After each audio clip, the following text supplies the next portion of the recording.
महोदय जी, मैं प्रस्ताव करता हूं कि राष्ट्रपति जी की सेवा में निम्नलिखित शब्दों में एक समावेदन प्रस्तुत किया जाए कि सत्र में संवेद लोकसभा के सदस्य राष्ट्रपति के अभिभाषण के लिए जो उन्होंने 31 जनवरी 2023 को एक साथ संवेद संसद की दोनों सभाओं के समक्ष देने की कृपा की है, उनके अत्यंत आभारी हैं। मैं माननीय अध्यक्ष महोदय, महामहिम राष्ट्रपति जी के अभिभाषण पर आपने मुझे बोलने का अवसर दिया, इसके लिए मैं आपका आभार प्रकट करता हूं। मैं आभारी हूं देश के यशस्वी प्रधानमंत्री जी का, मैं आभारी हूं मेरी पार्टी के राष्ट्रीय अध्यक्ष आदरणीय जेपी नड्डा जी का और हमारे गृह मंत्री आदरणीय अमित शाह जी का, उनके हृदय की गहराई से आभार प्रकट करता हूं। मैं आभार व्यक्त करता हूं माननीय अध्यक्ष महोदय कि आपने जिस प्रकार से इस संसद को डिजिटल किया, पेपरलेस किया और आपने अनेक सदस्यों को बोलने का अवसर दिया, उनको प्रेरित किया, इसके लिए भी मैं आपका आभार प्रकट करता हूं। माननीय अध्यक्ष महोदय, मैं आभारी हूं आपका जब संसद के संयुक्त सत्र में माननीय महामहिम राष्ट्रपति महोदया जब संयुक्त सत्र में विराज रही थी, तब उस समय एक तरफ आप विराज रहे थे, एक तरफ माननीय जगदीप धनखड़ जी विराज रहे थे। यह पूरे राजस्थान के लिए गर्व का विषय है और पूरे देश के लिए भी गर्व का विषय है कि आज एक राजस्थान की माटी के लाडले सपूत जो जन सेवा और राजनीतिक क्षेत्र में अनेक आयाम स्थापित करते हुए आज लोकसभा का नेतृत्व कर रहे हैं और दूसरी तरफ एक किसान पुत्र, एक धरती पुत्र आज राज्यसभा में वो सभापति के रूप में हमारा नेतृत्व कर रहे हैं। ये राजस्थान के लिए इससे बड़ी गौरव की बात नहीं हो सकती है। मैं राजस्थान की करोड़ों जनता की तरफ से आभार प्रकट करता हूं। मैं इतना जरूर निवेदन करता हूं अध्यक्ष महोदय, ये देवभूमि है, यह वंदन की भूमि है, अभिनंदन की भूमि है और हमें सौभाग्य है कि इस भारत भूमि पर जन्म लिया।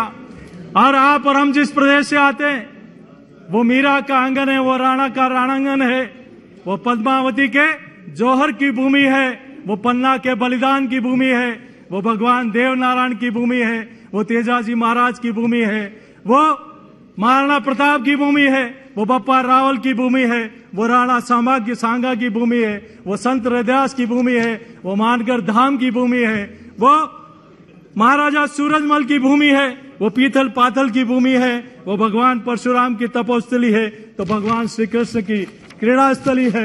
उस भूमि की ओर से मैं आपका वंदन करता हूं, अभिनंदन करता हूं। माननीय राष्ट्रपति महोदया ने अपना अभिभाषण किया और किसी भी देश की उन्नति और प्रगति के लिए तीन भावों का होना बहुत आवश्यक है उनके शासक और प्रजा के बीच में।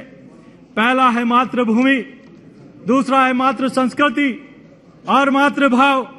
और 2014 से इस देश में मातृभूमि, मातृ संस्कृति और मातृभाव का व्यापक रूप से वृद्धि हम सब लोग देख रहे हैं। आज संयोग से आदरणीय महामहिम महोदया और हमारी वित्त मंत्री महोदय मातृतुल्य भी है तो मातृभाव से पूरी परिपूर्ण भी है।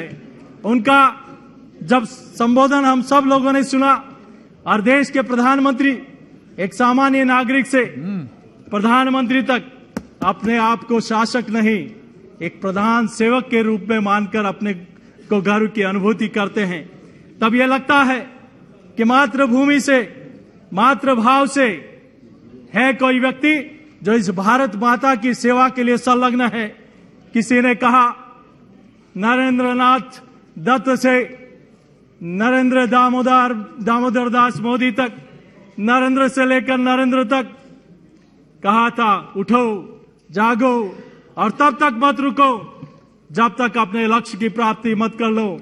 और दूसरे नरेंद्र निकल पड़े हैं चरैवती के सिद्धांत को आत्मसात करते हुए साहसिक निर्णय के साथ, दृढ़ इच्छा शक्ति के साथ इस भारत माता को परम वैभव पर पहुंचाने के लिए, गरीब को गणेश मानकर काम करने के लिए जब संयुक्त सत्र में हमने देखा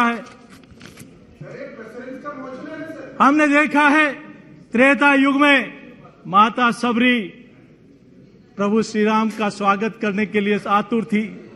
और आज जब संयुक्त सत्र की हम लोग बात करें तो आदरणीय राष्ट्रपति महोदया जब संसद में प्रवेश कर रही थी तब ऐसा लगा था कि उस समय त्रेता युग में सबरी माता प्रभु श्री राम का स्वागत कर रही थी, तभी ऐसा लग रहा था कि प्रभु श्री राम माता सबरी का स्वागत करने के लिए, अभिनंदन के लिए संसद के द्वार पर खड़े हैं। उनके स्वागत के लिए, उनके अभिनंदन के लिए आज देश के प्रधानमंत्री जी की दूरदर्शिता से, अपने विजन से प्रतिवर्ष वो प्लान बनाकर इस देश को आगे बढ़ाने के लिए, इस देश को विकसित, उन्नति और प्रगति के मार्ग पर ले जाने के लिए काम कर रहे हैं।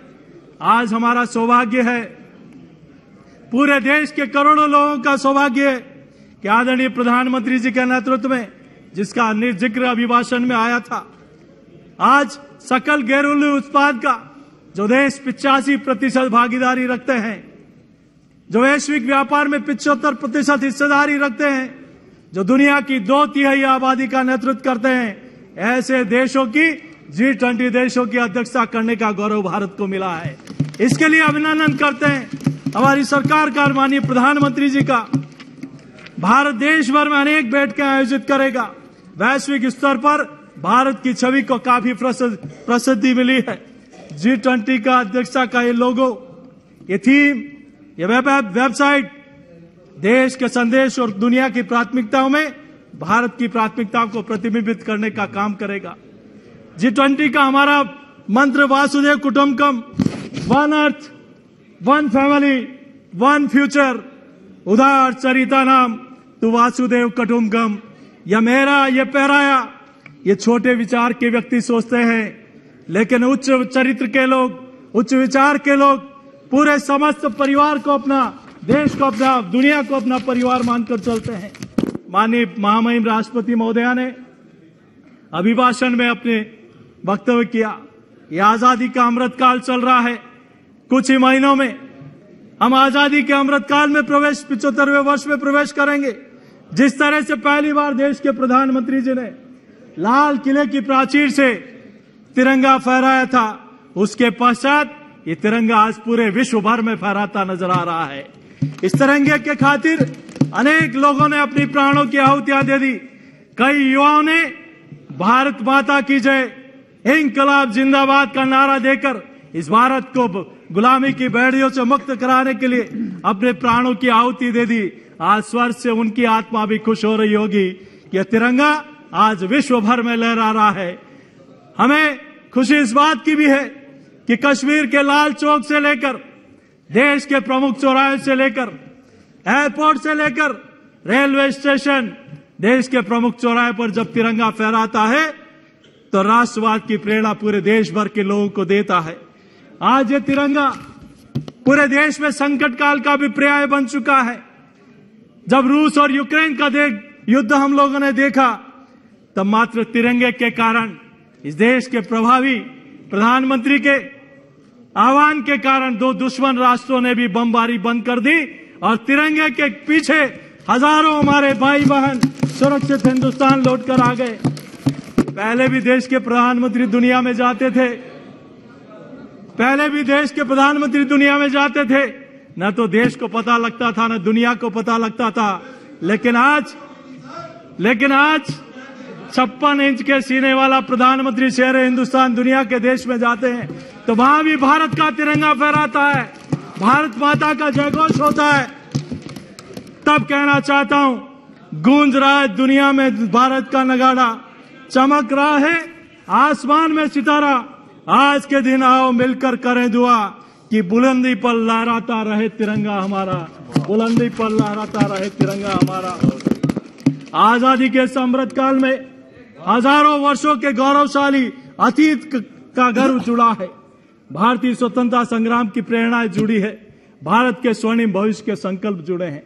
देश आज विश्व गुरु बनने की राह पर है, तो इस सौभाग्य हमें प्रदान किया है देश के यशस्वी प्रधानमंत्री आदरणीय नरेंद्र मोदी जी ने। आपने कई बातें कही, कई प्रकार के जुमले भी आप लोग बोलते हैं, लेकिन फिर भी मौन रहकर जो कर्म करता है होकर मौन, तू बता उससे जीत सकता है कौन। जो लाक्षागृह में जलते हैं वही शूरमा निकलते हैं। और कितनी ही बातें करने, अनर्गल बातें करने के बावजूद भी इस राष्ट्र के लिए चरैवती के सिद्धांत को लेकर तब कहा जाता है अमृत काल का 25 वर्ष का कालखंड स्वतंत्रता के स्वर्णिम शताब्दी का और भारत विकसित भारत के निर्माण का कालखंड है। ये 25 वर्ष हम सब के लिए और देश के प्रत्येक नागरिकों के लिए कर्तव्यों की पराकाष्ठा करने का है। देश के यशस्वी प्रधानमंत्री जी ने लाल किले की प्राचीर से अमृत काल के पंच प्रण के संकल्प का आह्वान किया, जो देश की आजादी के 100 वर्ष पूरे होने पर देश की स्थिति के दिशा दर्शक तत्व होंगे। प्रधानमंत्री जी ने कहा 2047 में देश की आजादी के 100 वर्ष पूरे हो जाएंगे। इस पंच प्रण को स्वर्णिम काल में हमें पूरा करना है। एक ऐसा संकल्प, विकसित भारत का संकल्प, गुलामी से मुक्ति का संकल्प, विरासत पर गर्व करने का संकल्प, एकता और एकजुटता का संकल्प, नागरिकों की कर्तव्यता का संकल्प। माननीय राष्ट्रपति महोदया ने अपने अभिभाषण में भविष्य के भारत की कामना की है। आने वाले समय का भारत कैसा होगा? एक ऐसा भारत जो आत्मनिर्भर हो, अपने मानवीय दायित्व को पूरा करने वाला भारत हो। एक ऐसा भारत जिसमें गरीबी ना हो, जिसका मध्यम वर्ग भी वैभव से युक्त हो। एक ऐसा भारत जिसकी युवा शक्ति, नारी शक्ति, समाज और राष्ट्र को दिशा देने वाला भारत हो, जिसमें युवा सबसे 2 कदम आगे चलने वाले हो।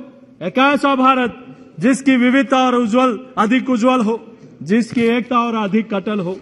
माननीय अध्यक्ष महोदय जी, 2047 तक के लिए देश के भविष्य और आने वाली पीढ़ियों को हितों को ध्यान में रखकर मेरी सरकार ने बेहतर काम करने का काम शुरू किया। हमने माननीय अध्यक्ष जी 2014 में जब हमारी देश में सरकार बनी तो पूरे देश के लोगों ने देखा है भ्रष्टाचार और आतंकवाद का बोलबाला था। भ्रष्टाचार और आतंकवाद का बोलबाला था। तब दुनिया के देश के लोगों में एक आशा भरी नजरों से देख रहा था।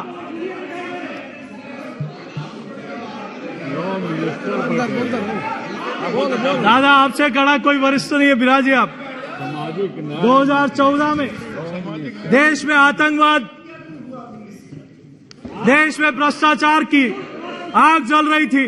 तब देश के लोगों ने सोचा, गुजरात मॉडल को देखकर, कि देश में नरेंद्र मोदी जी के नेतृत्व में ये देश उन्नति कर सकता है, प्रगति कर सकता है, भ्रष्टाचार को समाप्त कर सकता है, दुनिया में भारत माता का वैभव बढ़ा सकता है। तब देश के करोड़ों करोड़ लोगों ने एक व्यक्ति के नाम पर, एक विचार के नाम पर, एक लंबे अरसे के बाद पूर्ण बहुमत की सरकार दी। तब देश के प्रधानमंत्री जी ने एक वाक्य कहा, सबका साथ, सबका विकास। जब 2019 में फिर से सरकार बनी, ये राजनीति में विश्वसनीयता बहुत कम देखने को मिलती है, लेकिन लंबे समय के बाद राजनीति में विश्वसनीयता देखने को मिली है कि एक व्यक्ति और विचार के आधार पर लोगों ने पहले की तुलना में ज्यादा बहुमत दिया और कहा कि आप इस देश को आगे बढ़ाइए, इस देश की सीमाओं को मजबूत करिए। और मोदी जी एक गरीब परिवार से आते हैं, उन्होंने प्रत्येक अनुभव को जिया है, महसूस किया है कि गरीब का दर्द क्या होता है। और आज जब उनको राष्ट्र की सेवा करने का अवसर मिला तो उन्होंने प्रत्येक समस्या का समाधान भी किया। आप लोग भी अब चिंतन करने लगे हो कि 60 साल में हम भी सरकार में रहे, हम आखिर वो काम क्यों नहीं कर पाए जो मोदी जी ने 8 वर्ष में कर दिया। हम ये काम क्यों नहीं कर पाए जो गरीब को गणेश मानकर इतनी योजनाएं, न सिर्फ सपना दिखाया, उन योजनाओं को मूर्त रूप देने का भी काम किया। वो एक दिन में नहीं होता है, जो 60 साल में नहीं हुआ वो 8 साल में करके दिखाया। उसके लिए तप चाहिए, तपस्या चाहिए, समर्पण चाहिए, परिवार भाव चाहिए, गरीब के प्रति संवेदना चाहिए। और वो तब होता है, लड़ा होगा अकेला सारी रात अंधेरों से सूरज, तब जाकर कई सुहानी प्रभात हो रही है। तब लगता है कि आज कितने संघर्षों के बाद, कितनी मेहनत के बाद उस क्षेत्र के लोगों के लिए काम किया। हमारे प्रेरणा पुंज पंडित दीनदयाल उपाध्याय जी ने अंत्योदय का नारा दिया। पूज्य बाबा साहब अम्बेडकर ने कहा कि वंचित समाज को देश की अग्रिम धारा से जोड़ना है। तो आज इस दिशा में अंतिम छोर पर खड़े व्यक्ति को माननीय प्रधानमंत्री जी ने आगे लाने का, उनके समृद्धि के, उनके उत्थान का बीड़ा उठाया। और हमें प्रसन्नता हो रही है कि आज गरीब को गणेश मानकर, योजनाओं का केंद्र बिंदु गरीब मानकर प्रधानमंत्री जी इस विजन में खरे उतर रहे हैं। आज इसीलिए सुदूर गांव ढाणी में बैठा हो, कोई बुजुर्ग हो, माता बहन हो, किसान हो, उसके चेहरे पर ललक है कि जो कहा वो करके दिखाया। और आज इसीलिए उसके मन में, चाहे किसान हो, युवा हो, सैनिक हो, सबके मन में एक आशा भरी नजर है कि यह वो व्यक्ति है जो इस राष्ट्र को उत्थान की ओर ले जा रहा है, विश्व गुरु की ओर ले जा रहा है। तभी कहा जाता है हमारे देश का नाम और पहचान आपसे है, हमारे देश की आन और शान आपसे है। आपके विकास कार्यों ने देश की दशा बदल दी। देश की जनता पर चेहरों के और मुस्कान आपसे है मोदी जी, मुस्कान आपसे है। हम 2014 से पहले की बात भी करें तो पहले क्या होता था? कभी 2G होता था, कभी 3G होता था, कोई शक्कर खा जाता था, कोई टेलीफोन के तार खा जाता था, कोई आदर्श सोसाइटी के मकान खा जाता था और कोई कोयला खा जाता था। लेकिन 2014 के बाद आज न तो बॉफर्स की सरकार है, न घोटाले का काम है। ये सरकार है स्वाभिमान की, ये सरकार है आत्मनिर्भरता की, ये सरकार है विश्वास और राष्ट्र के प्रति श्रद्धा और समर्पण की, और ये सरकार है मां भारती के लिए वंदन की। इसलिए देश की जनता ने, हमारे कुछ साथी कह रहे हैं, मैं उनके लिए भी बताना चाहता हूं कि आप 2014 में पहले जो काम कर रहे थे, राजस्थान का आईना भी उठाकर देख लो। आज भ्रष्टाचार में नंबर 1 है, आज व्यभिचार में नंबर 1 है, महिला और बच्चों पर दुराचार में नंबर 1 है, पेपर लीक में नंबर 1 है, बेरोजगारी में नंबर 1 है, और आज बिजली महंगी बिजली में नंबर 1 है, बढ़ी हुई पेट्रोल और डीजल की दरों में नंबर 1 है। और इतना ही नहीं, रीट की परीक्षाओं में पेपर हुए लीक में नंबर 1 है। आज अपनी तरफ भी देखना चाहिए, और आप ये भी देखना चाहिए कि पहले इस सदन में एक पूर्व प्रधानमंत्री जी ने कहा कि दिल्ली से मैं 1 रुपया भेजता हूं, गांव में 15 पैसा पहुंचता है। लेकिन आपको चिंता करने की जरूरत है और शर्म भी आनी चाहिए। आज देश का प्रधानमंत्री दिल्ली से 1 रुपया भेजता है, 1 का 1 रुपया गांव तक पहुंचता है, उस किसान तक पहुंचा है, उस नरेगा के मजदूर तक पहुंचता है। बीच में 1 रुपए का भी टाका नहीं लगा सकते। आज हम किसानों की बात करते हैं, मैं भी एक किसान का बेटा हूं। आजादी से लेकर अब तक आपने सिर्फ नारा दिया है कि मेरी सरकार किसान के साथ, कांग्रेस की सरकार गरीब के साथ। हम इंदिरा जी आएगी, नई सवेरा लाएगी, राजीव जी आएंगे, गरीबी मिटाएंगे, लेकिन गरीबी नहीं मिटी। गरीबी को मिटाने का, गरीब को उत्थान का काम किया है तो देश के प्रधानमंत्री नरेंद्र मोदी जी ने आज 60 सालों में, इतने सालों में गरीब अपने आप को ठगा सा महसूस कर रहा था, छलावा होता रहा, उसके साथ अन्याय होता रहा, उसको कभी उसकी भावनाओं के साथ खिलवाड़ होता रहा। लेकिन पहली बार देश में एक ऐसे प्रधानमंत्री आए हैं जिन्होंने किसान का दर्द को समझा है। अरे आप किसान के दर्द को क्या समझेंगे जो 2018 के चुनाव में राजस्थान और मध्य प्रदेश और छत्तीसगढ़ में जाकर कहा था कि मेरी सरकार आएगी, 1, 2, 10 तक गिनती गिरी कि संपूर्ण किसानों का कर्जा माफ कर देंगे।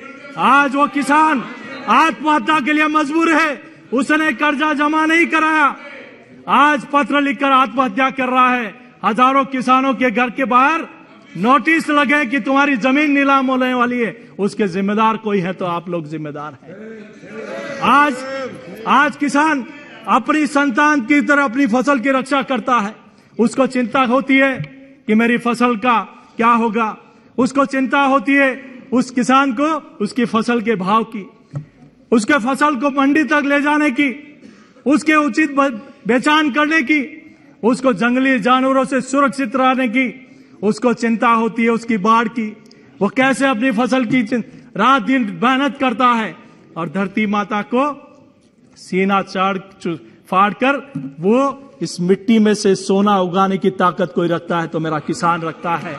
और आपने 60 सालों तक किसान के साथ छलावा किया है, उसके साथ न्याय नहीं किया। लेकिन मेरी सरकार ने आखिर क्यों नहीं कर पाए आप? प्रधानमंत्री किसान क्रेडिट योजना आप क्यों नहीं ला पाए इतने साल तक?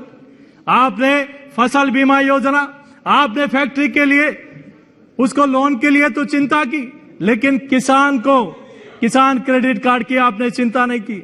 आज किसी बड़ी फैक्ट्री का तो लोन होना चाहिए, जल जाएगी तो मुआवजा मिल जाए, लेकिन फसल की बीमा होना चाहिए, यह पहली बार हमारी सरकार ने सोचा। देश में फसल बीमा योजना लेकर आए और उसमें बहुत बड़ा अमेंडमेंट करके किसान के हित में भारत सरकार राशि देगी। लेकिन दुर्भाग्य है, जहां जहां आप लोगों की सरकारें हैं वहां योजना प्रधानमंत्री फसल बीमा योजना, और आप प्रधानमंत्री जी का फोटो भी नहीं लगाते हो।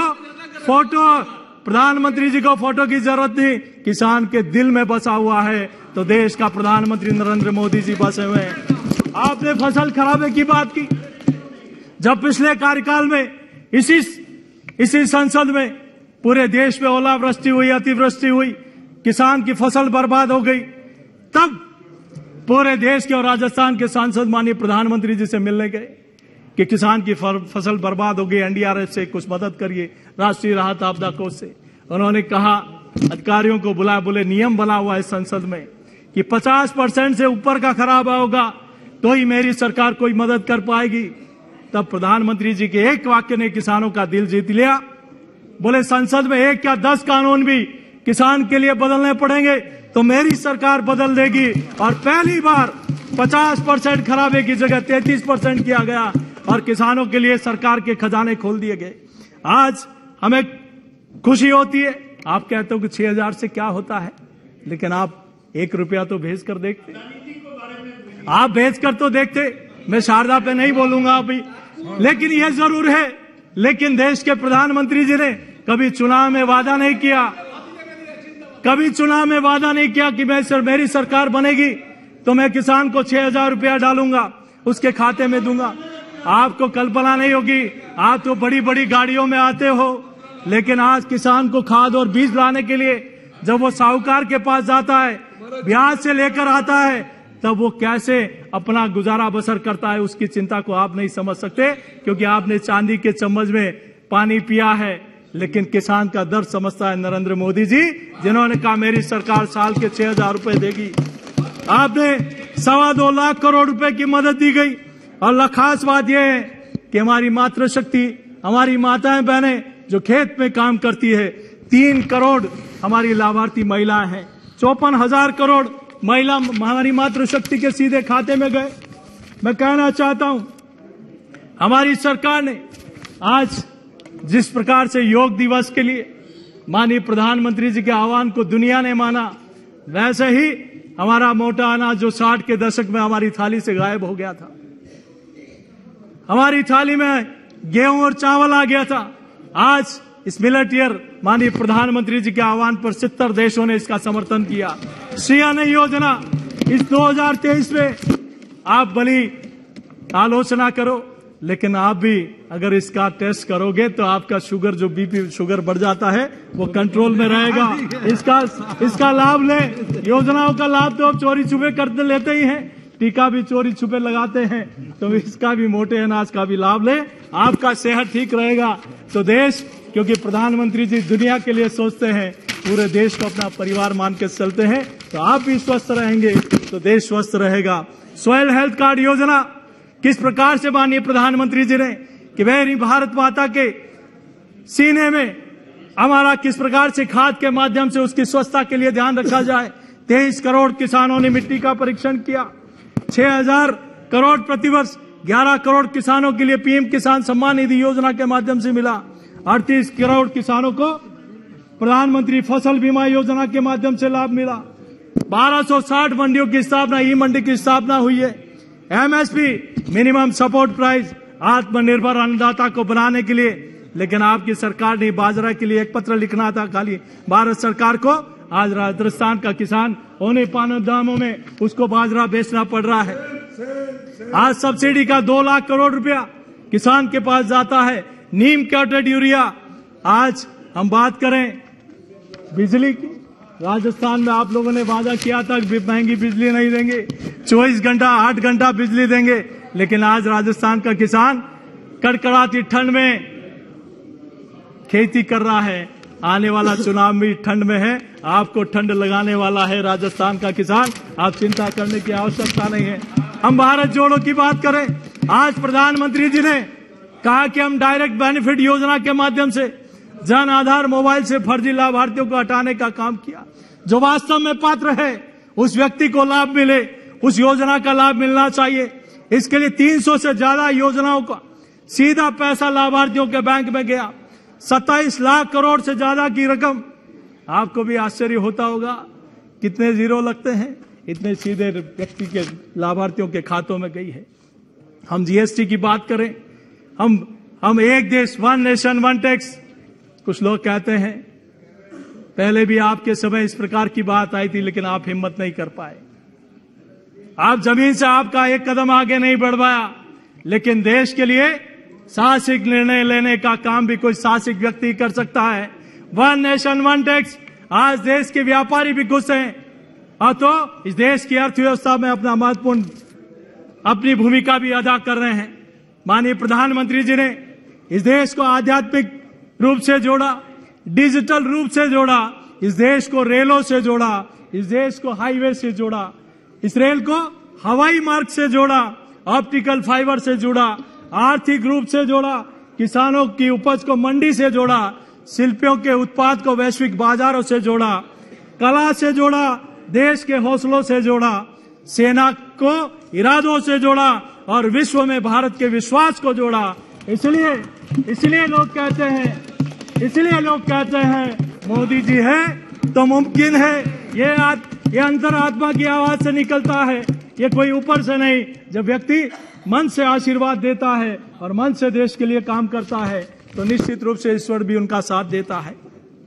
हमारी सरकार ने जिन्होंने इस देश की रियासतों का एकीकरण किया, सरदार वल्लभ भाई पटेल गगनचुंबी प्रतिमा बनाकर, पूरे विश्व की सबसे ऊंची प्रतिमा बनाकर उनको सच्ची श्रद्धांजलि देने का काम किया, तो आदरणीय हमारी सरकार ने किया।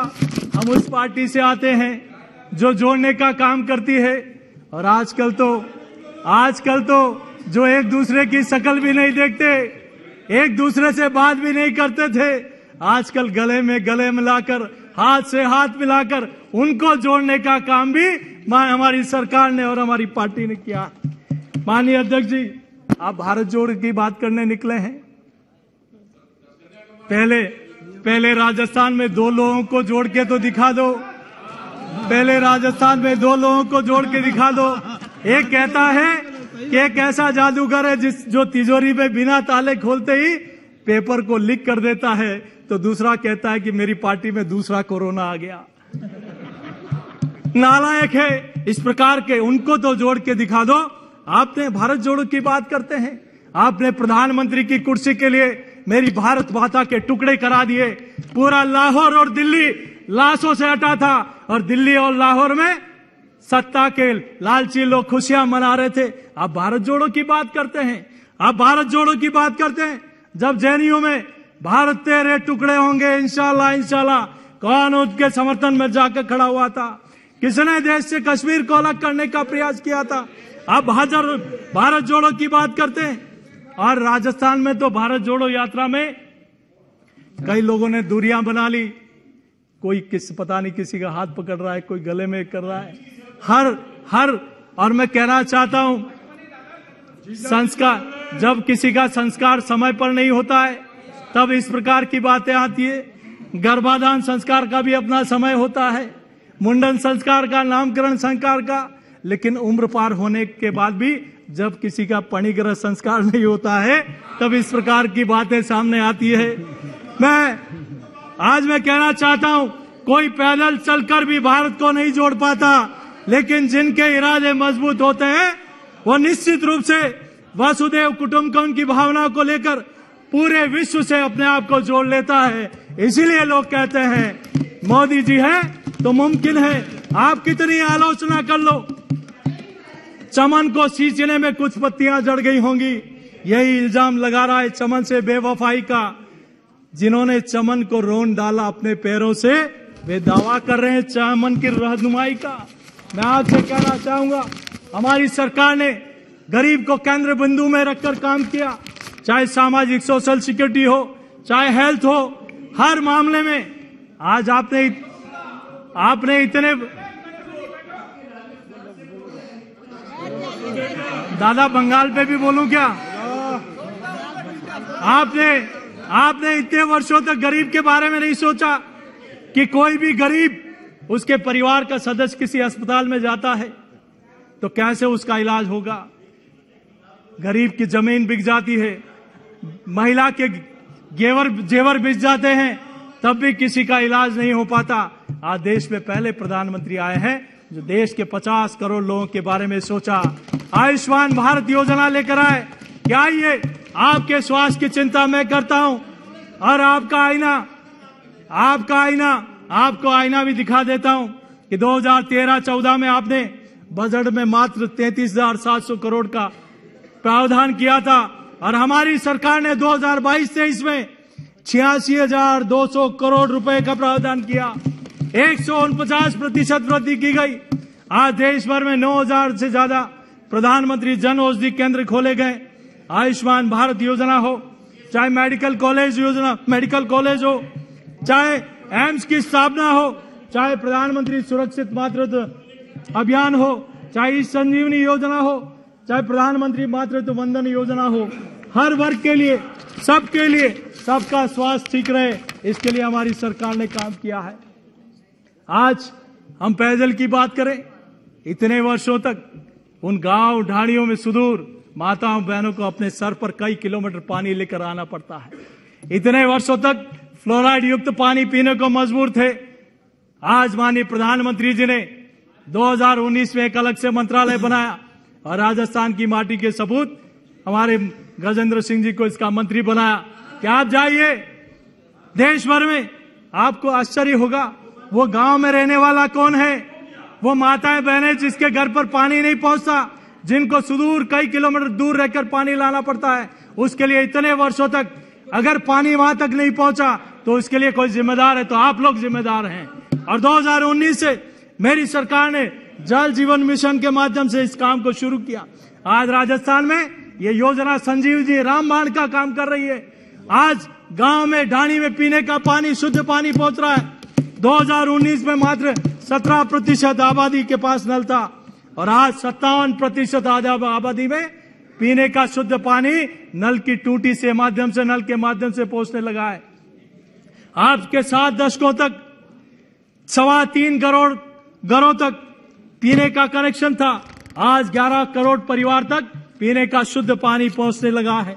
लेकिन आश्चर्य होता है राजस्थान को और अनेक जो दूसरे राज्य, चाहे बंगाल हो, अन्य राज्य हैं जहां पीने का पानी भारत सरकार पैसा दे रही है, लेकिन वहां का जितना कंट्रीब्यूशन उस सरकार को करना चाहिए वो नहीं होने के कारण आज वो योजना मूर्त रूप नहीं ले पा रही है। उसके जिम्मेदार कोई है तो आप लोग जिम्मेदार हैं। राजस्थान को 27,000 करोड़ मिला और खर्च किया मात्र 2700 करोड़। और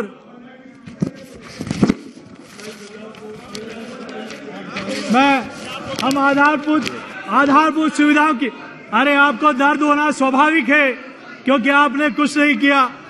हम आधारभूत सुविधाओं की बात करें तो बीते वर्षों में सरकार ने 3.5 करोड़ से अधिक गरीब परिवारों तक मकान बनाए आपने। और आपको उस गरीब से कोई चिंता नहीं है कि उसका मकान पक्का बने, उसके घर में पीने का शुद्ध पानी पहुंचे, उसको उज्ज्वला गैस का कनेक्शन मिले, उसको बिजली का कनेक्शन मिले। खाली मैं एक उदाहरण देना चाहता हूं। मेरे कॉन्स्टिट्यूएंसी में एक सुदूर जनजाति क्षेत्र में एक फिजिकल वेरिफिकेशन के लिए, भौतिक सत्यापन के लिए एक टीम आती है। वो सुदूर 5 मकान बने हुए, प्रधानमंत्री आवास योजना का लोगो देखकर वो टीम उसका फिजिकल वेरिफिकेशन करने जाती है। वहां जाकर देखते हैं तो प्रधानमंत्री आवास में पक्का मकान बना है और अंदर जाके देखते हैं तो भगवान की तस्वीर के साथ देश के प्रधानमंत्री का फोटो भी लगाते हैं। वो उनको अपने परिवार का सदस्य मानते हैं। किस व्यक्ति ने हमारा जीवन बदल दिया, हमारी आने वाली पीढ़ी का मन बदल दिया, उनको आत्मविश्वास से परिपूर्ण कर दिया। और इतना ही नहीं, जो टीम वहां जाती है, ये सच्चा एग्जाम्पल मैं आपको दे रहा हूं कि एक कालखंड में कितनी योजनाओं का लाभ एक परिवार को मिल सकता है। प्रधानमंत्री आवास योजना का लाभ मिला, उस टीम को, उस परिवार ने कहा आप आए हैं तो चाय पीकर जाएं। बोले यहां दूर जंगल में कहां से दूध लाओगे? बोले मुद्रा योजना में मैंने लोन लिया है, मैं बकरी पालन कर रहा हूं, अभी दूध निकाल के लाता हूं और आपको चाय पिलाता हूं। उन्होंने कहा बकरी कहां बंधी है? बोले नरेगा योजना में कैटल शेड योजना है, उस योजना में कैटल शेड के नीचे मेरी बकरी बंधी है। वो आता है, बोले घर में चूल्हा दिखाई नहीं दे रहा, आप कैसे चाय बनाओगे? तो उन्होंने कहा मोदी जी ने मुझे उज्ज्वला योजना में मुफ्त में गैस का कनेक्शन दिया है। अब जब चाय पीते पीते जब शाम हो गई तो उन्होंने बिजली का बटन दबाया। बोले इधर दूर यहां बिजली का कनेक्शन कैसे आया?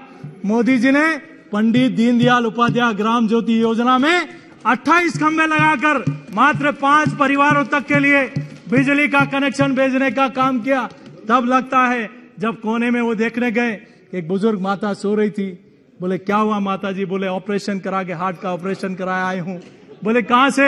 एक बड़े अस्पताल से हॉस्पिटल ऑपरेशन कराया और 4.5 लाख रुपए लगे, मेरी पॉकेट का एक पैसा भी नहीं लगा। माननीय प्रधानमंत्री जी को इसके लिए धन्यवाद देता हूं। एक कालखंड के अंदर एक परिवार को कितनी योजनाएं मिल सकती है, आपको इसके लिए चिंतन और मनन करने की आवश्यकता है। हम रेलवे स्टेशन हो, बस स्टेशन हो, कोई भी मोहल्ला हो, आज आपके हर रेवेन्यू विलेज में शौचालय बन रहा है, हर घर में शौचालय बना। आपको आश्चर्य होगा, इतने सालों तक आप भी सरकार में रहे, उस माता बहन की इज्जत के बारे में आपने नहीं सोचा कि कैसे वो शाम ढलने का इंतजार करती थी, सुबह होने से पहले सोच के लिए जाती थी और बीच में सड़क पे कोई गाड़ी आ जाती थी तो उसको उठना पड़ता था। उसके दर्द को समझाया देश के प्रधानमंत्री ने, जो सबको इज्जत घर बना कर दिया। ये दर्द आखिर आपके मन में क्यों नहीं आया? आपको इसके लिए शर्मिंदा होने की आवश्यकता है। मैं आज प्रधानमंत्री आवास में 2 करोड़ 82 लाख घरों को बनाया और शहरी क्षेत्र में 1 करोड़ 22 लाख घरों का निर्माण हो रहा है। आपको ये प्रधानमंत्री आवास पहले स्वप्न लगता था, लेकिन माननीय प्रधानमंत्री जी ने उसको पूर्ण करने का काम किया। आज आप और हम सब लोग देखें नरेगा योजना कि आप क्या कर पाए और हम लोग क्या कर पाए। आपने 2013 में मात्र 33,000 करोड़ का बजट दिया था, हमारी बजट ने बढ़ाकर 121% बजट की बढ़ोतरी की और इस आजादी के अमृत महोत्सव में हर जिले में 75 ऐसे सरोवर, अमृत सरोवर दिए जो उस गांव में उसका जल स्तर बढ़ाने में एक महत्वपूर्ण भूमिका अदा करेंगे। क्या ये विचार आपके मन में इतने वर्षों तक नहीं आया? कोऑपरेटिव सेक्टर में आपके थोड़ी देर बाद आया। कोऑपरेटिव सेक्टर में माननीय मोदी जी ने अनेक ऐसे सहकार से समृद्धि की ओर इस देश को ले जाने के लिए, जो ऐसा क्षेत्र था जो करोड़ों लोगों से जुड़ा हुआ था लेकिन वो अछूता रह गया। माननीय प्रधानमंत्री जी ने multi state 20 society, multi state organic society, multi state export society ऐसे मील का पत्थर साबित होंगे आने वाले समय में। किस प्रकार से हम लोग नवीन मंत्रालय का गठन करके अनेक समितियों के माध्यम से नीचे तक सरकार को पहुंचाने का काम करेंगे। इसलिए देश के लोग कहते हैं कि मोदी जी है तो मुमकिन है और अमित शाह जी है तो यकीन है। इसीलिए नहीं कहा जाता, वो इसलिए कहा जाता है कि उन्होंने काम को धरातल पर उतारने का काम किया। आपने इतने वर्षों तक आप पड़ोसी देशों में देखिए, वहां बंदूकों के साए में अनाज पड़ा है, आटा पड़ा है, लेकिन एक ऐसा प्रधानमंत्री जब देश पे संकट आया तो 80 करोड़ परिवार के लोगों को कहा कि मैं आपका बेटा बनकर किसी को भूखा नहीं सोने दूंगा। क्या इस देश में हम लोगों ने देखा है आज 3.5 लाख करोड़ रुपए खर्च करके पीएम गरीब कल्याण अन्न योजना इस देश को दी है और एक ऐसी टेक्नोलॉजी से दी है कि कोई उसमें टाका नहीं लगा सकता। आप और हम सब लोगों ने देखा है डिजास्टर मैनेजमेंट में 100 सालों की सबसे बड़ी ये निर्णय कब होता है? जब मजबूत सरकार होती है, साहसिक सरकार होती है, स्थायी सरकार होती है, तभी देश की जनता ने एक स्थायित्व के लिए देश में प्रधानमंत्री जी को चुना। आज पूरी दुनिया में जब कोविड संकट आया, कोविड पैंडेमिक में पूरी दुनिया जब संकट में थी तो देश के प्रधानमंत्री जी ने देश की जनता को कभी किसी को तकलीफ ने नहीं दिया। और माननीय प्रधानमंत्री जी के आह्वान पर मैं अपनी पार्टी के प्रधानमंत्री जी और राष्ट्रीय अध्यक्ष जी का भी आभार प्रकट करता हूं। जब इस कोविड में सब लोग घरों में बैठे थे, तब मेरी पार्टी के लोग कोई राशन बांट रहा था, कोई भोजन किट बांट रहा था, कोई सैनिटाइजर बांट रहा था, कोई काढ़ा बनाकर बांट रहा था, और इवन किसी को अगर डेथ हो गई, लोगों ने इस बॉडी को हाथ नहीं लगाया तो उसका अंतिम संस्कार करने का काम भी पार्टी के लोग कर रहे थे। शमशान में लकड़ी पहुंचाने का काम भी हमारी पार्टी के लोग कर रहे थे। इतने वर्षों से हमारी चाहे वेंटिलेटर हो, पीपी किट हो, देश में उस समय जब संकट आया तो नहीं था, लेकिन प्रधानमंत्री जी ने कहा कि हमें सब लोगों को घरों में रहना है। आप भी कहिए, कौन मानता है, लेकिन जो व्यक्ति देश हित में काम करता है उसको ईश्वर भी आशीर्वाद देता है और जनता भी उनके साथ खड़ी रहती है। तब लोग के देश के लोगों ने घरों में दिए जलाए और ताली और थाली भी बजाई, मोमबत्ती भी जलाई। लेकिन आप देखिए विकसित राष्ट्रों में कैसे हालात थे, लाशों को उठा नहीं पाए कई महीनों तक। उस संकट में देश के प्रधानमंत्री की सूझबूझ को दुनिया ने भी माना और हमारी सरकार ने जहां दवाइयां नहीं थी वहां दवाइयां भी भेजी, जहां वैक्सीनेशन टीके नहीं बचे वहां टीके भी भेजे। तब विकसित राष्ट्रों ने भी कहा कि मोदी जी हमारे लिए हनुमान है, तो किसी ने कहा मोदी जी महान है। ये आपने नहीं, दुनिया के लोगों ने कहा। आप और हम सब लोग देखें, हमारी अर्थव्यवस्था की बात करें, कई लोग कई प्रकार के निर्णय, कई प्रकार के अपने अपने तरीका से सर्वे करते हैं, अंदाज लगाते हैं कि हमारी एवरेज रेट निकालते हैं। लेकिन आप देखिए कि कोई 100 की स्पीड से गाड़ी चल रही है और कोविड आने के बाद उस गाड़ी में रिवर्स लग जाता है। उस रिवर्स को लगने के बाद भी देश की अर्थव्यवस्था दुनिया की सबसे तेज गति से बढ़ती हुई अर्थव्यवस्था रहती है, तब हमें गर्व होता है। आज IMF की रिपोर्ट में भी आता है कि भारत की जीडीपी ग्रोथ अमेरिका और चीन को भी आने वाले समय में पछाड़ देगी।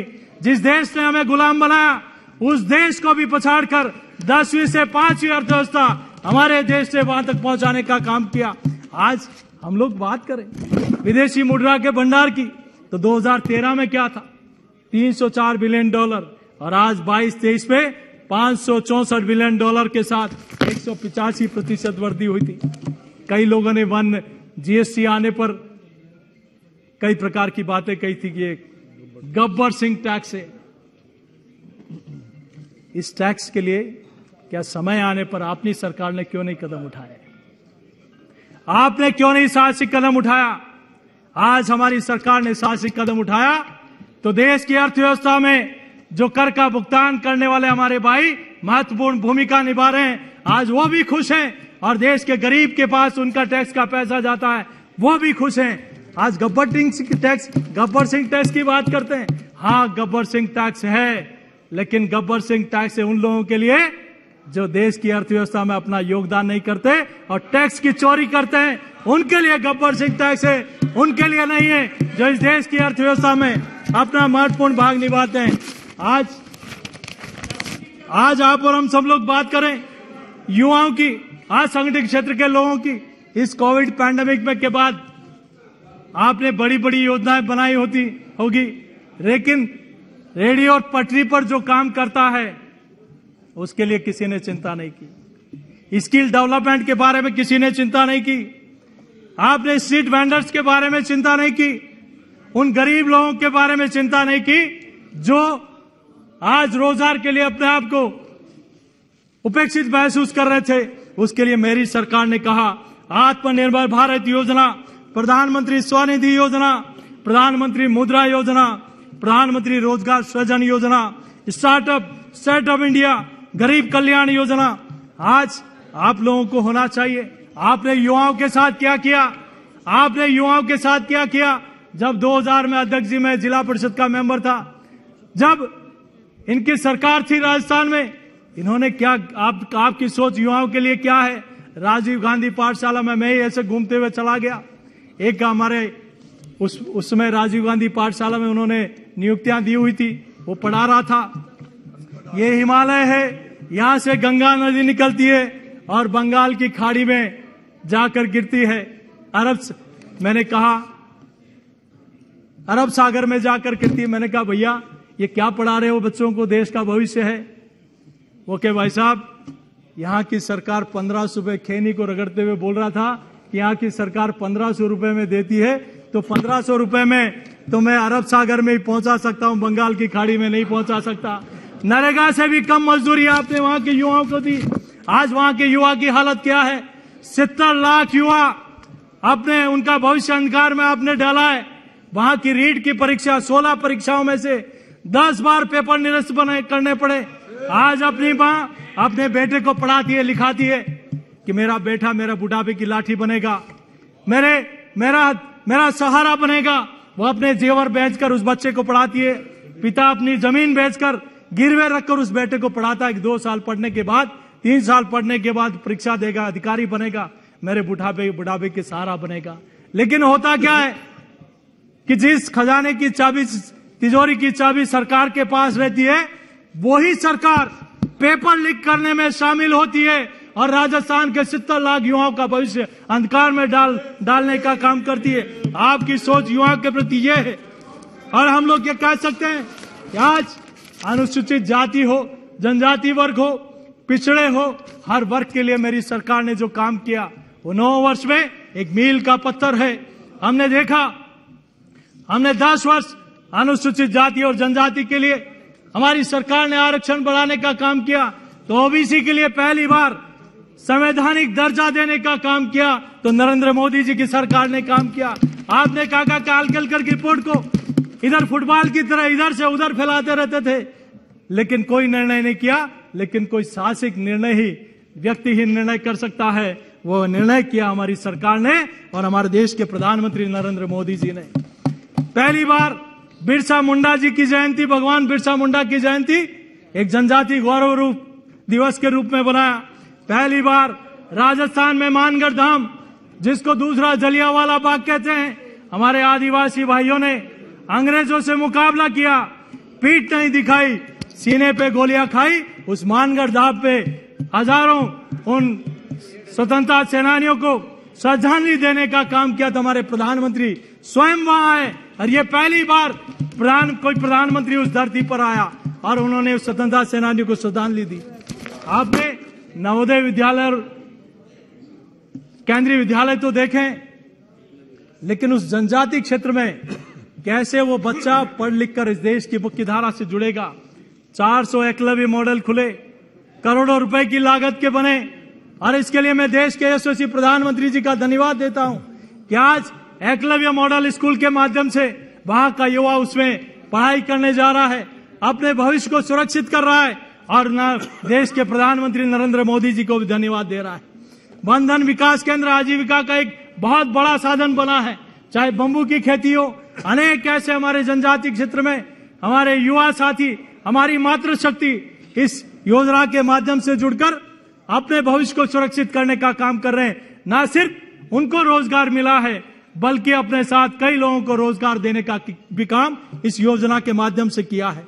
बंजारा गोमती जादू के लिए वेलफेयर डेवलपमेंट बोर्ड बनाने का काम हमारी सरकार ने किया। और इसके साथ ही जो हमारे आर्थिक रूप से पिछड़े लोग हैं, उनको भी कहा कि आपके भी जो गरीब आर्थिक रूप से पिछड़े लोग हैं, उनको भी 10% आरक्षण देने का काम किया है, तो हमारी सरकार ने काम किया है। यत्र नारीस्तु पूजन्ते रमन्ते तत्र देवता, जहां नारी की पूजा होती है, सम्मान होता है, वहां देवताओं का भी वास होता है। और मेरी सरकार ने नारी शक्ति के लिए, बच्चों के लिए अनेक ऐसी योजनाएं इस राष्ट्र को समर्पित की है, जो देश वर्षों से उसका इंतजार कर रहा था। भारत की नारी पृथ्वी पर किसी की तुलना में ना तो हीन है, ना दीन है। हमने देखा है कि हरियाणा की धरती पर बेटी बचाओ बेटी बढ़ाओ एक ऐसा अभियान शुरू किया और देश की जनता ने भी उसको पूरा समर्थन दिया। आज हम लोग देखें तो बेटियों पुरुषों की तुलना में हमारी माता बहनों की संख्या, बच्चों की संख्या अधिक हुई है। ना सिर्फ उनके लिए, जबकि स्वास्थ्य के लिए भी अनेक ऐसी योजनाएं बनाई, चाहे प्रधानमंत्री सुरक्षा मातृत्व अभियान हो, चाहे प्रधानमंत्री मातृत्व वंदन योजना हो। गांव में जहां सुविधाएं नहीं थी, आज वहां डॉक्टर इस कैंप लगाकर हमारी गर्भवती माताओं का चेकअप करते हैं। बच्चों को सुरक्षित रखने के लिए एक अभियान के माध्यम से जच्चा भी स्वस्थ रहे, बच्चा भी स्वस्थ रहे, इसके लिए हमारी सरकार ने इस योजना को लागू की है। आयुष्मान भारत योजना में भी हमारी 50% लाभार्थी कोई हैं तो हमारी माताएं बहनें हैं। हमारी सरकार बेटियों की पढ़ाई से लेकर उनका कैरियर बनाने तक अनेक उनकी बाधाओं को दूर करके उनको इस देश की मुख्य धारा से जोड़ने का काम किया। आज चाहे विद्यालय हो, चाहे सरकारी भवन हो, अलग टॉयलेट बनाकर उनको एक इस योजना से जोड़ने का काम किया। सुकन्या समृद्धि योजना, उस योजना के माध्यम से बेटियां हमारे लिए अभिशाप नहीं, बेटियां हमारे लिए अभिमान है। ये योजना इस देश को देकर उन बच्चों के सुरक्षित जीवन की कल्पना की और उसको आगे बढ़ाने का काम किया। माइनिंग से लेकर सेना के अग्रिम मोर्चों तक हर सेक्टर में महिलाओं की भर्ती को खोल दिया गया। सैनिक स्कूल से लेकर मिलिट्री तक, ट्रेनिंग स्कूलों तक हमारी बहनों को आज उसमें एडमिशन की परमिशन मिली है। आज मातृत्व अवकाश में 12 सप्ताह को बढ़ाकर 26 सप्ताह किया गया। और इसमें भी आज मुद्रा योजना की बात करें तो छोटे छोटे व्यवसाय हमारी माता बहनों ने शुरू किए हैं। 70% लाभार्थी आज उद्यमी महिला हमारी माताएं बहनें हैं। आज पीएम आवास में अगर किसी महिला के नाम पर रजिस्ट्री होती है तो उसका भी गर्व होता है कि आज इस मकान का हक में आज मेरे नाम पर रजिस्ट्री, इसका मालिकाना हक मेरे पास है। आज जन धन योजना में हम बैंकिंग सुविधाओं में देखें तो पुरुषों की बराबरी आज हमारी नारी शक्ति के पास है। आज स्वयं सहायता समूह के माध्यम से, राजीविका योजना के माध्यम से 80 लाख से ज्यादा, 9 करोड़ से ज्यादा महिलाएं जुड़ी है। जब ये बजट आया था अभी, तब मेरे क्षेत्र से एक मातृशक्ति का फोन आया। उन्होंने कहा कि मेरे परिवार में जब मेरे पति की मृत्यु हो गई थी, परिवार में कोई साथ देने वाला नहीं था,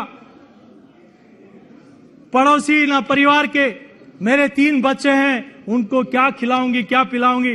तब मैंने एक मजदूरी करके, वहां कमलाबाई नाम की एक माता है, उन्होंने कहा मैंने CLF का गठन किया और पापड़ बनाने का काम शुरू किया। SVEP के माध्यम से मुझे राजीविका में 25,000 का लोन मिला। मेरा काम धीरे धीरे आगे बढ़ने लगा। तब मैंने PMFME के माध्यम से 40,000 का लोन और मुझे प्रधानमंत्री जी की इस योजना से मिला। तब मैंने पैकिंग और ब्रांडिंग के लिए उस काम को शुरू किया। और आज अगर प्रधानमंत्री जी की ये योजना नहीं होती तो मैं भी और मेरे बच्चे भी दर दर की ठोकरें खा रहे होते। इस बजट के बाद उस महिला का, कमलाबाई का फोन आया और देवनान पापड़ के नाम से वो योजना चला रही है। उन्होंने कहा प्रधानमंत्री जी को धन्यवाद देना कि हमारे जैसी अनेक माताओं बहनों को संबल देने का काम अगर किसी ने किया है तो देश के यशस्वी प्रधानमंत्री जी ने किया है। हम बात करें, ये हमारी संस्कृति और सनातन संस्कृति का देश है, गौरवशाली परंपराओं का देश है और हमें हमारी विरासतों को जड़ों से जोड़ता है। हमारे विकास आसमान को छूने का हौसला देता है। हमारी सरकार ने इस काम को आगे बढ़ाया। हम लोग हमेशा नारे लगाते थे, सौगंध राम की खाते हैं, मंदिर वही बनाएंगे। हम लोग नारे लगाते थे, राम ललाम आएंगे, मंदिर वही बनाएंगे। तब आप लोग कहते थे कि बीजेपी वाले तारीख नहीं बताएंगे। माननीय सुप्रीम कोर्ट और माननीय प्रधानमंत्री जी का जब कहा जाता है, जिसके अटल इरादे होते हैं वह ईश्वर भी साथ देता है। आज अयोध्या में देश का नहीं, दुनिया का सबसे बड़ा सांस्कृतिक और आध्यात्मिक केंद्र बन रहा है। और आपने क्या किया? आपने सुप्रीम कोर्ट में हलफनामा दिया कि राम काल्पनिक है, राम काल्पनिक है, राम ने कभी जन्म नहीं लिया। और आप ही थे जो बाबा साहब के लिखे हुए संविधान में से प्रभु श्री राम का, लक्ष्मण जी का और सीता मैया का पेश हटाने का पाप भी आपने किया। आपने श्री कृष्ण और गांडीवधारी अर्जुन का भी उस संविधान में अंकित पेज को हटाने का पाप भी आपने किया। और आपने इस संकट मोचक हनुमान जी का प्रश्न भी हटाने का काम किया।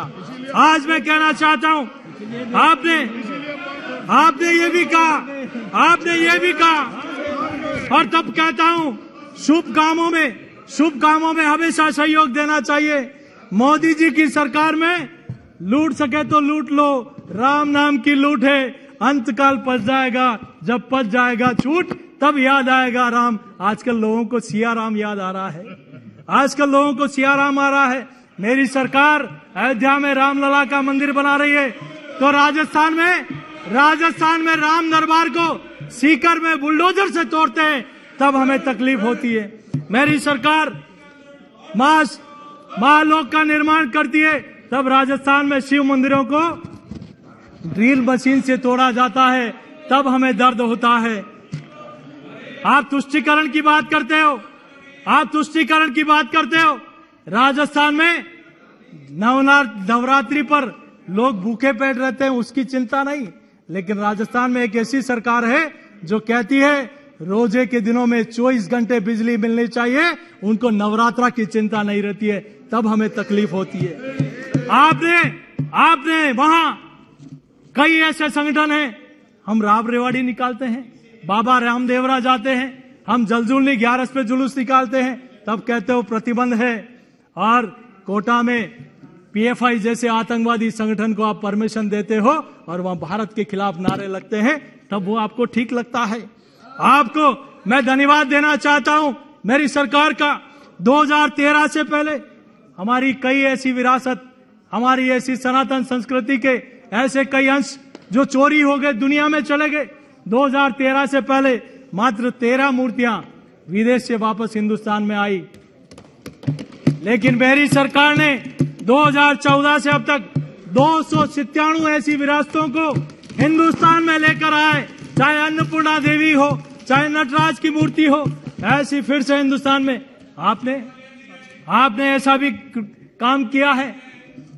आज रानी पद्मावती, जिन्होंने अपने सतीत्व के लिए, अपने सतीत्व की रक्षा के लिए अलाउद्दीन खिलजी को कभी चेहरा नहीं दिखाया, जलते हुए अंगारों में अपने 16,000 रानियों के साथ अपने आप को स्वाह कर लिया, लेकिन आपने वहां ऐसा चिन्ह लगाया, पत्थर लगाया, उसको भी मेरी सरकार ने हटाने का काम किया। माननीय प्रधानमंत्री जी, आज से पहले आपको सुनना पड़ेगा, आपको सुनना पड़ेगा, आपको सुनना पड़ेगा। आज से पहले हमारे देश के कोई प्रधानमंत्री दुनिया में जाते थे तब ताजमहल भेंट करते थे, ताजमहल। लेकिन आज हमारे गर्व होता है कि हमारा प्रधानमंत्री दुनिया के किसी देश में जाते हैं तो हमारी सनातन संस्कृति को श्रीमद् भागवत गीता भेंट करते हैं, तब हमें गर्व होता है कि हमारी सनातन संस्कृति पूरी दुनिया में पहुंच रही है। आज बाबा साहब अम्बेडकर के, आपने बाबा साहब को कभी आगे नहीं आने दिया, उनको संसद में नहीं पहुंचे, इसके लिए रोड़े अटकाने का काम किया, आपने वहां तक रोड़े अटकाने का काम किया। आज देश बदल रहा है, गुलामी के सबूतों को, उनके अंश को हटाने का काम कर रहा है। आज राजपथ का नाम कर्तव्य पथ पड़ा है, तो इसके लिए देश के प्रधानमंत्री जी का धन्यवाद अर्पित करते हैं, हम आभार प्रकट करते हैं। क्या अमृत उद्यान किया गया, आपको तकलीफ होना स्वाभाविक है। मैं आपको धन्यवाद अर्पित करना चाहता हूँ। आपको राजा जी प्लीज, मैं रिकॉर्ड को चेक करूंगा, के क्षेत्र में भी मैं रिकॉर्ड को चेक करूंगा। I check record, please sit down. हर दिन में 2 कॉलेज की स्थापना हो रही है, हर सप्ताह में एक यूनिवर्सिटी बन रही है, आपको सुनना पड़ेगा और 10 बार सुनना पड़ेगा। आज राजस्थान में 30 मेडिकल कॉलेज, मेंबर प्लीज, मैं रिकॉर्ड को चेक करूंगा, प्लीज आप सीट पे जाइए। मेडिकल कॉलेज मैं रिकॉर्ड को चेक करता हूँ। इसके लिए नरेंद्र मोदी जी की सरकार का आभार प्रकट करते हैं। आज मैं आभार प्रकट करता हूँ देश में माननीय प्रधानमंत्री जी का, जिन्होंने IIT हो, IIM हो, एम्स हो, नवोदय विद्यालय हो, केंद्रीय विद्यालय हो, उनको बढ़ाने का काम किया। आज मैं आभार प्रकट करता हूँ आदरणीय प्रधानमंत्री जी का, जिन्होंने सड़कों का जाल देश भर में बढ़ाने का काम किया। आज मैं प्लीज आप सीट पे जाए, मैं रिकॉर्ड को चेक करता हूँ प्लीज। सिविल एविएशन में after 10 minute please record, I record check please, I record check. Balu ji पढ़ना हो, बालू जी प्लीज, टर्मिनल भवन बनना हो, आधुनिक सिग्नल प्रणाली हो, आज एयरपोर्ट पे कबूतर थे, आज नरेंद्र मोदी जी की सरकार में 147 कोई भी ऐसा शब्द होगा तो मैं रिमूव करूंगा। प्लीज बैठिए, मोदी जी की सरकार ने बोला बैठिए, पहले प्लीज बैठिए। ऑनरेबल मेंबर प्लीज, आप अपनी अपनी सीट पे जाकर देख बैठिए। मैं रिकॉर्ड चेक कर रहा हूँ। मैंने सती प्रथा के लिए नहीं बोला, मैंने सतीत्व की रक्षा के लिए बोला है, मैं रिकॉर्ड चेक कर रहा हूँ, की रक्षा के लिए बोला है और उस पर मैं अडिग हूँ और हमें गर्व भी होता है। Objection take in record. Okay please. हमें सिविल एविएशन में अनेक काम हुए, रेलवे में राजस्थान में 14 गुना 2013-14 में जो बजट मिला उसका 14 गुना बजट मिला है। मैं धन्यवाद अर्पित करता हूं। आप सुन लीजिए और रिकॉर्ड। माननीय अध्यक्ष महोदय, मेरी सरकार। सभा की कार्रवाई 1:30 तक के लिए स्थगित की जाती है।